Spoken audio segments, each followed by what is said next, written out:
Opus 33, Mi bemol minor and Mi bemol major. Etude tableau, first time we see the title like this. Rachmaninov did not want to explain to us what is this, what to explain. This is great masterpieces, each one in Opus 33 and Opus 39 is masterpiece written by greatest genius. He shows us, I guess, that etude is already tableau. Etude is already picture.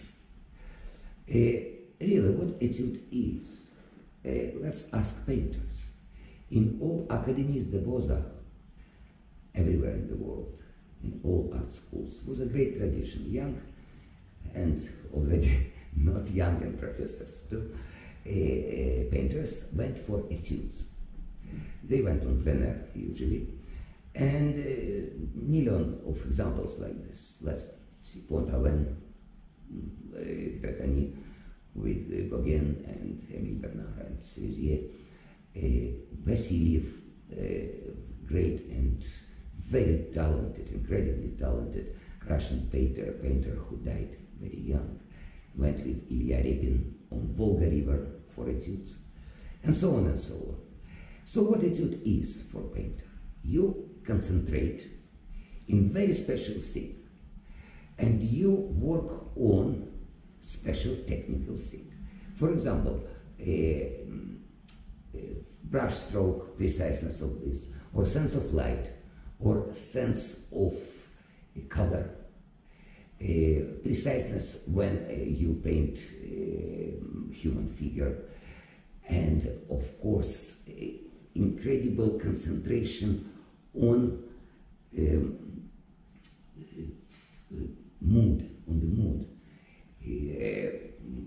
there. So it takes quite a virtuosity. That's why etudes really virtuoso pieces. So what is going on here? Etudes are not big usually, and this is not a preparation always for the big picture. That's why English word study is not really what etude is. When we listen to 24 studies by Chopin, what is this?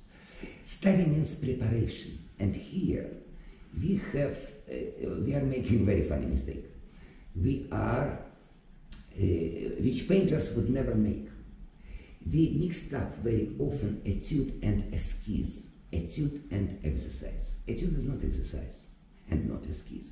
That's absolutely independent piece of art, and if it's done by a great painter, is of very high artistic value. And that's why for us as musicians, let's speak about pianists, we have something in the back of our minds, and that of course Chopin, Liszt, Schumann, Scriabin, Rachmaninov, and so on, great composers and their etudes are great pieces of art. And something which we are growing up as a pianist, which we call instructive etude, that's very humiliating title. Clementi, Kramer, Czerny, Moszkowski, and so on. For us, it's like second class. That's instructive, that's esquisse, and this is not that. The figure of Moritz Moszkowski is interesting and incredibly interesting figure, because this composer, very, very young, was already introduced by Franz Liszt in private concert with his first piano concerto. Liszt selected audience and accompanied him himself. Paderewski, who was obviously one of the greatest pianists of the century, said that after Chopin, Moszkowski knew the most and the best how to write the piano. He said that his methods embrace all kinds of piano technique. And we can trust this, of course. So, for example, Opus 72, Per Astra ad Astra, 15 etudes by Moszkowski.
It's very strange, etudes of Moszkowski associating for me with poetry of Alexander Pushkin. That's very strange, I don't know why, but probably what Heinrich Neuhaus in his immortal book about art of piano playing, he speaks about something he calls photo element, which has to be in the heart of each musician and work and condense every impression of art, painting, sculpture, literature, into our interpretation. And for me this is Pushkin.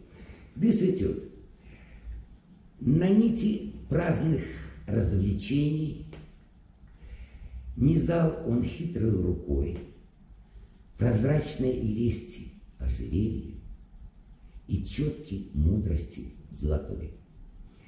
Difficult to translate Pushkin in English, but to understand the meaning. On the threads of idle entertainments, he would string by his sly hand a transparental flattering, a collier of flattering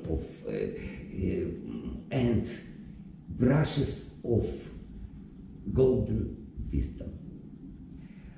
Or, for example, this etude.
это.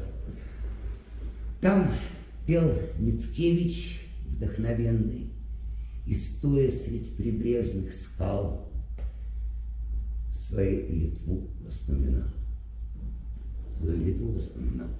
There, inspired Mickiewicz was singing his poems, standing surrounded by rocks at the sea and remembering his Lithuania. This is Pushkin account on Crimea's sonnets of Mickiewicz. Another etude from Opus 72, pure a la mazurka, and remember Pushkin стоит Истомина, она толпой нимф окружена и быстро ножкой ножку бьет. Stays Истомина, great Russian ballerina of Pushkin time, surrounded by nymphs and beat one leg on another very fast.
Moszkowski is very dear to my heart also because he lived in Paris in the end of my most favorite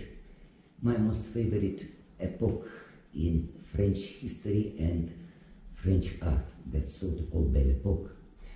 Very rich, incredibly famous as a pianist, married to younger sister of Cécile Chaminade, Henriette Chaminade, having two wonderful children. He settled in Paris, in Rue Blanche. One has to understand what it was this time. On the same street lived Louis Diemer, very big French pianist and professor of Alfred Cortot. There was house and now museum of Gustave Moreau, where now is Musée de la Vie Romantique, it's house of Georges Sand, and Henri Scheffer, very, very big French painter. This is epoch which we see in Henri Scheffer paintings, in Proust, à la recherche de temps perdu, what we hear in wonderful music of this time also, French opera, and Moszkowski lived there. of course, he was part of music elite in Paris. The life was not easy in the end. He was very sick, and then it was only thing which happened in history of pianists, I guess. All the greatest pianists of this time organized concert in Carnegie Hall to raise money for operation, because Moszkowski lost all his money during the Second World War. First World War. And greatest pianist, Osip Gavrilovich, Paderewski, Elin Ney, Harold Bauer, you name them. It was great concert. Paderewski sent his warmest regards. Unfortunately, this money, it was huge sum of money, it went already for organization of his funeral. Very interesting link between Belle Epoque and later, until Second World War. In 1927, very first after First World War, great competition and still greatest Chopin competition in Warsaw took place. All other big competition in East Europe, like Liszt in Budapest, Bach in Leipzig, it was already after Second World War. Here, 1927, all big pianists came. It was quite an event. And there, from very poor and starving Russia, came such a group of pianists. It was Leva Borin, the glory of Russian piano playing. It was first prize. Fourth prize was one of the greatest Russian virtuosi, Gregory Ginsburg. And young Shostakovich, who had a debut as a pianist in the competition, he had diploma. But third prize, unfortunately people don't remember now this pianist, but it was absolutely beautiful, wonderful pianist, and thank God we have recordings of her. It was Polish pianist of Jewish origin, Rosa Etkin. Her husband was nephew of Moszkowski. She had already great career. She was very young when she got third prize. She was having already quite a career. She studied in Berlin, and she was playing all over the world. Unfortunately, during the Second World War, she and her husband were in Warsaw Ghetto. And one day before liberation was a bomb, and she and her husband died, were killed there.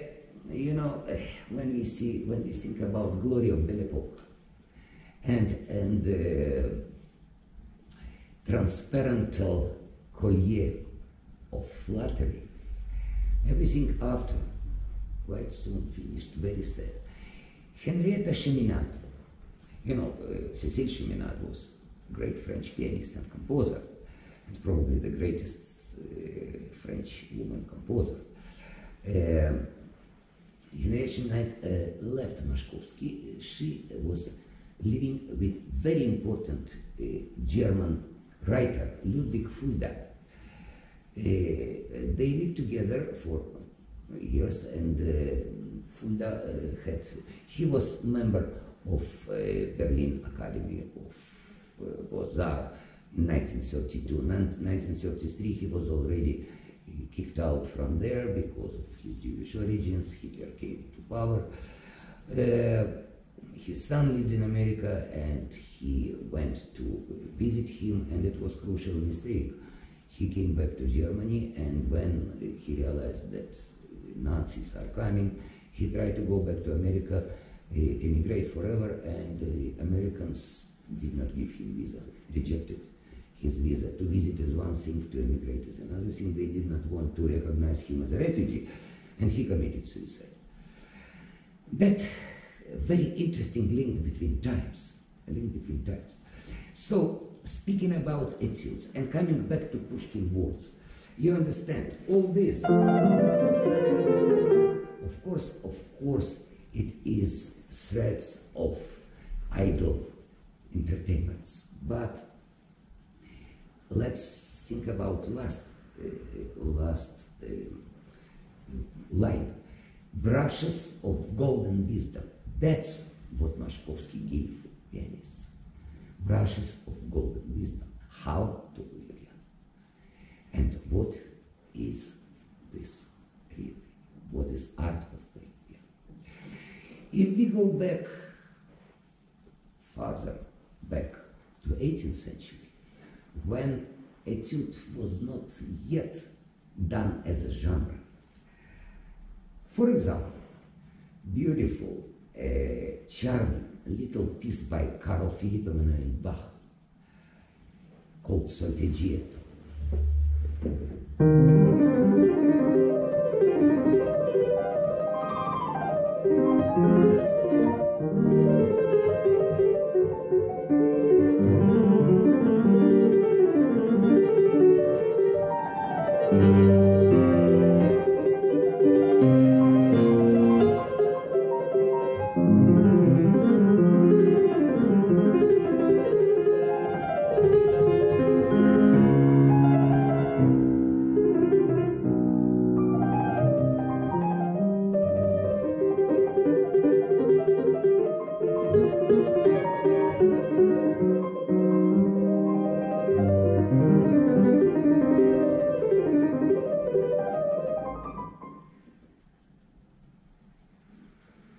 What is this? I cannot really etude. But each shell of Rococo has to be learned here.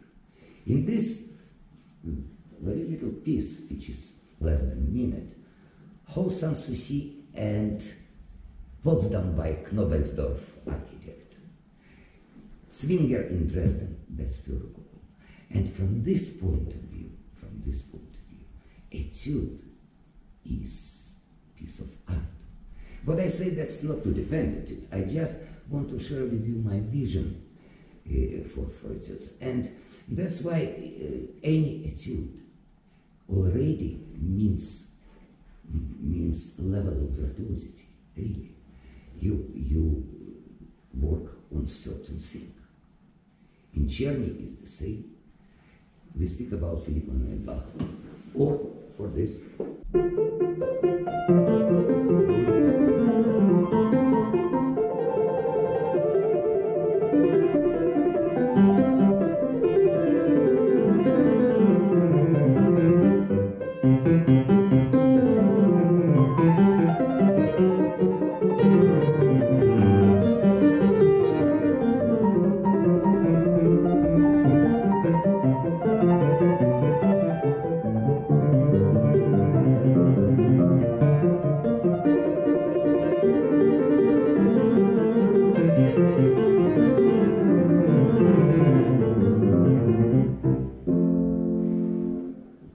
Everybody knows this Bach invention for two voices.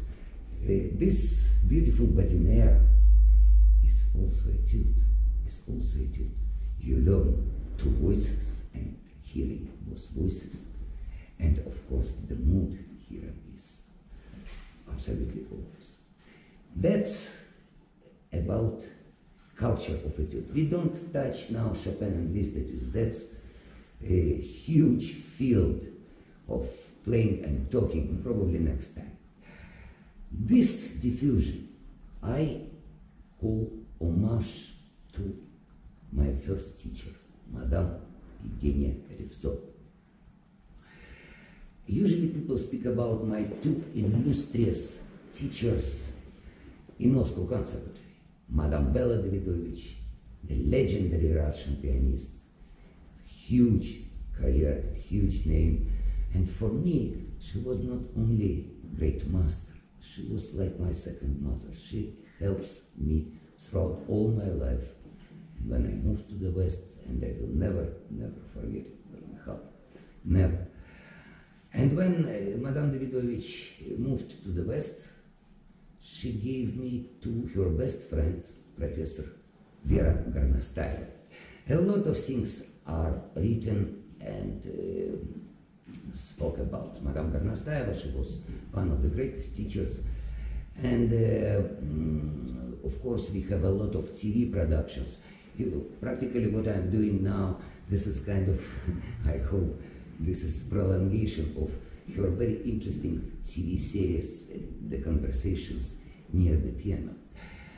A lot is written about her, but I would just like very shortly to add. She was my great professor, and I don't think I ever met, and I will ever meet, in terms of pedagogy, of course, the person of her caliber, of her level. It was something unbelievable. Shorter, I never met a person who was able to discover galaxy in front of the student during 1 hour lesson. It was absolutely incredible. Nothing like this was, and I don't think I will ever be. But now I want to talk about my very first teacher in Kishinev, my hometown, Madame Evgenia Revzo. She was not famous. She was a wonderful pianist. There are recordings on Moldavian radio. She was teaching in Kishinev Academy and in the school for gifted children. When I was 5.5, 6, wonderful woman called Debora Marinskaya started to teach me piano. She did great thing, I guess. She realized that piano is all my life. And I love it, and I really wanted to play. And after a year and a half, all this year and a half, she tried to develop my love to music. She gave me a lot of books about music to read. She made me listen to all kinds of classical music. And after 1 year and a half, she came to my parents and said that I cannot give the boy more. He needs a real big teacher. And that's how I entered the studio of Madame Revzo in the school for gifted children. I studied with her since 7.5, let's say, until 17, almost 10 years. Of course, I have to be grateful to her for preparing me so, giving me such a fundament, such a foundation that I could enter the Moscow Conservatory, which is the best music school in the whole world. That's true, but there are very important things I really have to thank her. My dear teacher, many years you are not with us, but I remember every year. And there are many important, very important things which you put in the head of stupid little boy and even more stupid youngster teenager, which I remember forever. You started from explaining to me that it's not meaningless exercise to make your fingers strong. This is already melody, and this is already phrase. And if this is a phrase, I have to say it. So when I play, I have to speak, because music is very, very sophisticated language which has to be learned through whole my life. Thank you for this. Thank you for teaching me most important thing, that music is a temple which I have to visit every single day, but I have to deserve to visit this temple because my hands, my soul, and my brain have to be clean. Means I have to be prepared for this and serve my God, being very humble and admiring it every second of my life. Thank you very much for teaching me to despise fleeting success, cheap screaming publicity, only music. Thank you for explaining to me that regardless success, popularity, and so on, if I put this above music, music will turn its face from me, and I will be empty musical cadaver. And this most terrible thing for me, spiritual death, is much more terrible thing for a musician than physical death. That's what I learned. In terms of pedagogy, I now so many years passed, and I understand that these brushes of golden wisdom was every moment of her teaching. She taught me absolute concentration in practicing, learning, and paying attention to every note, because every note means something. And she taught me that legato, as well as vibrato for strings players, is a special condition of my heart, and it has to be cherished. And many other things. About serving the music and about pure musical purposes, it was very important. And also, very important thing that I knew from my early age, that music, literature, and visual art is three muses which has to be served every day and with open eyes and open heart. Because, again by Pushkin, служение муз не терпит суеты. The serving the muses cannot stand vanity. And in this case, the level in the school was quite high. And my classmates, who are my classmates, a little bit older, a little bit younger, they studied with different teachers, and they played already Chopin etudes, they played Rachmaninov concerti, and I was terribly jealous. I was little. And every my lesson started from morning that, you see, she plays Chopin etudes, he plays Rachmaninov preludes, another plays Rachmaninov concerto. And what did I bring for the lesson? I brought a bunch of Czerny etudes, I brought two Clementi etudes, I brought Kramer etudes, Haydn sonata, Bach prelude and fugue. And I will never forget how she looked at me and said, "What? You don't understand. You will play all this when they already will not be able to play it." And our life, our profession is very cruel. And that's exactly what happened. You gave me two dreams. First dream was to study in Moscow Conservatory. And when I was accepted, you understand that education in Russia is for free, but competition is enormous, especially in Moscow Conservatory. We were hundreds of candidates, and as I remember, they took 35 after 9 big tests. And I swear, there was no happier person than me on whole earth when I was accepted. Second, I'm very happy that I can do this diffusion in Paris, because this is the city where my teacher was born. French was her first language. And of course, every lesson, and I saw her practically every day, every lesson, she would speak about Paris museums, about Paris theaters, about Paris monuments. And this time it was my childish, very deeply inmost hidden dream, because it was this time in the regime of Soviet Union, it could be only a dream.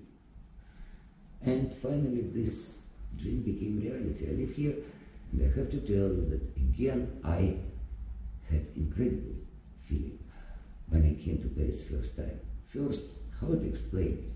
I read recently in wonderful novel of Enrique Larreta, big Argentinian diplomat and writer, Glory of Don Ramiro. That's his most famous novel.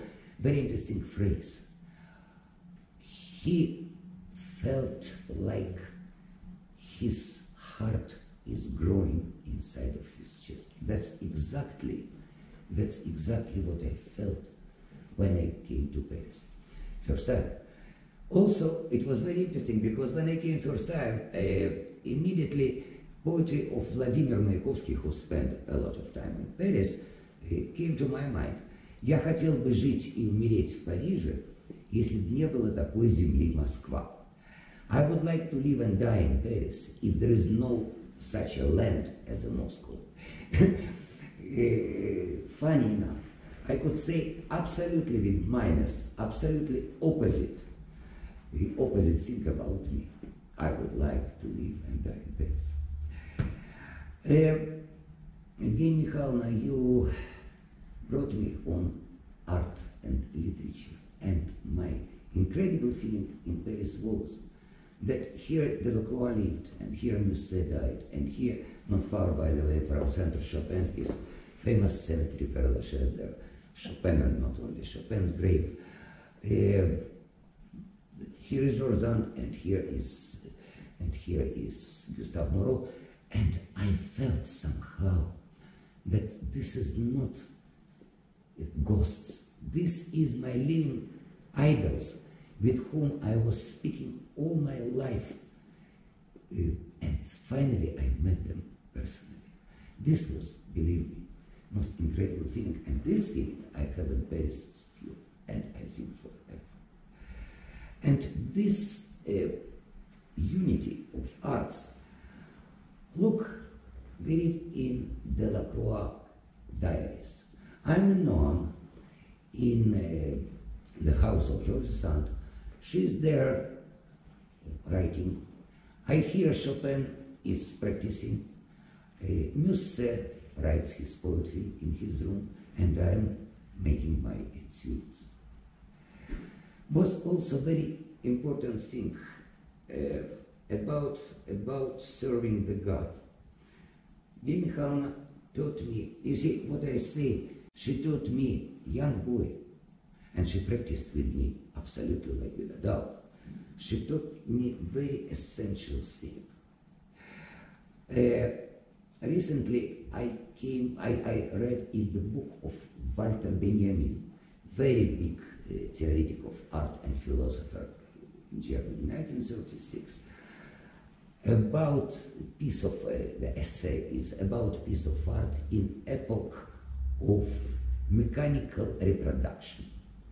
And there is a very interesting thought which I somehow had all my life, since my childhood, but finally I met it. He writes that if art is entertainment only, that's not an art. The art asks listeners or viewers absolutely to concentrate and to immerse, not to have entertainment. Because if this is only for entertainment, this loses its hour. That's absolutely words of profit. And in terms of working, what does it mean to serve music as a God? It means to live with this all your life, every moment of your life.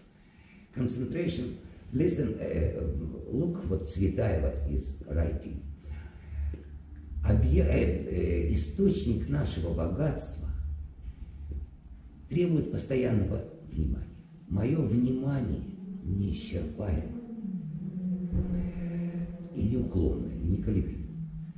Это просто невероятная направленность моей мысли на один и тот же предмет в течение долгого времени, пока он не проявится перед моими глазами. I will try to translate. The source of our wealth, Marina Tsvetaeva means talent, has to be object of our very, very precise attention. My attention is enormous. This is simply concentration on one thing during hours until this thing will become clear for me. That's it. My dear Evgenia Mikhailovna, I don't know where in Paris you live, lived. I think I will never know this. But here in Paris, I always want to think that your house was not so far from the place I am living now. Exactly like in Chisinau. Exactly like I would come to you like many years ago as a little boy with a bag full of music I prepared to play, and of course a lot of things. And very last, my third dream, which my teacher gave me. When we spoke about French culture, and she would always say to me, look, Denis Diderot was not painter, but his books of salons, and this is magnificent books about painting, gives us complete picture of artistic life of period of enlightenment in France. Look, Théophile Gautier was brilliant writer. Read his critics about painting. So this is all together, cannot exist one after other. You always like to quote Carto, who was one of your idols and who you could listen live. Carto said, when a young pianist starts to play for me, it does not take for me more than a couple of seconds to understand how much he reads. I remember how you quoted.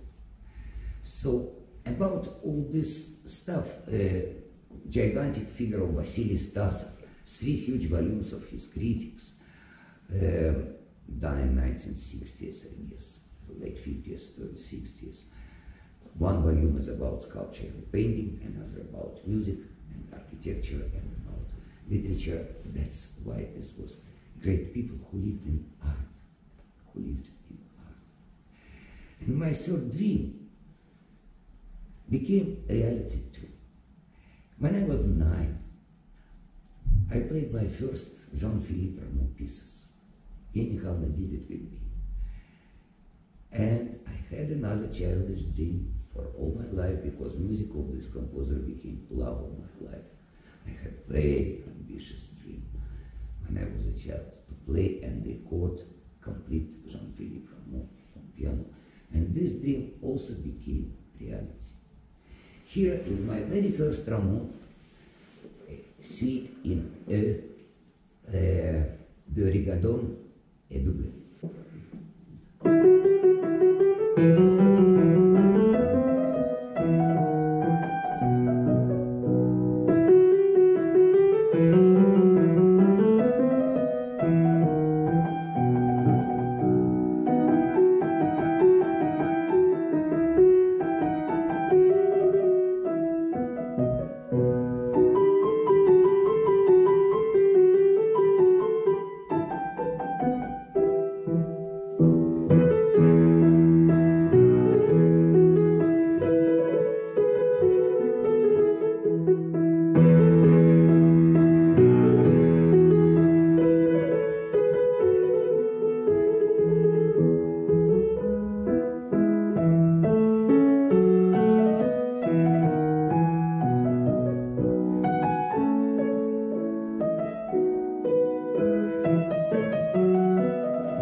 And forever, this music, speaking about associations, this time with nine, we had very beautiful edition of François Rabelais, Gargantua and Pantagruel, adaptation for children, with beautiful illustrations of Gustave Doré. And this is for everyone. Thank you very much indeed. Thank you.